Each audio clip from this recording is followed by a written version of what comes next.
अस्सलाम वालेकुम, मैं हूं लियाकत राज पर। नाज़रीन, एक नायाब वीडियो आपके सामने रख रहा हूं। ये नायाब वीडियो आपने कभी नहीं देखी होगी। कारकर्दगी 0/0, तंजीमी उमूर 0/0, लेकिन नींद खरगोश मज़े ही मज़े, वो भी अपनी कायद की सालगिरह के मौके पर।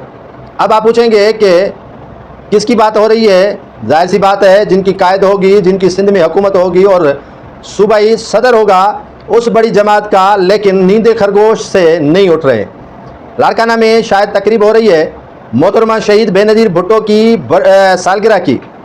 बेनज़ीर भुट्टो की सालगिरह का केक अपनी जगह, तकरीब अपनी जगह, लेकिन स्टेज पर बैठे जो सूबाई सदर हैं पाकिस्तान पीपल्स पार्टी के, निसार खोड़ो साहब, वो नींद खरगोश फरमा रहे हैं। जगह ने की लाउड स्पीकर्स का आवाज़, पिंडाल से तालियों की गूंज, लेकिन जनाब ने कहा कि मुझे नींद करनी है और नींद के मज़े लेने हैं।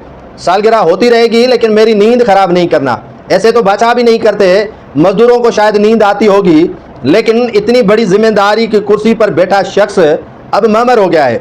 ममर इसीलिए हुआ है कि ऐसे कंडीशन मैंने कुछ साल पहले साईं कायम अली शाह की देखी थी। साईं कायम अली शाह भी इसी तरह जो तकरीब में जाता था वहीं पर सो जाता था। अब निसार खोड़ों की भी हालत वही हो गई है कि पीपल्स पार्टी को चाहिए कि सिंध के सदर को ज़रा नींद खरगोश से उठा लें, क्योंकि तंजीम तो अब चलनी नहीं है, पार्टी को सोना है। और सूबाई सदर ने कहा जब तंजीम सोई हुई है तो मैं नींद क्यों न करूं, मुझे नींद आ रही है, मुझे सोने दो भाई। जब मैं उठूंगा तो बेनज़ीर भुट्टो की सालगिरह का केक आपके साथ ज़रूर काटूंगा।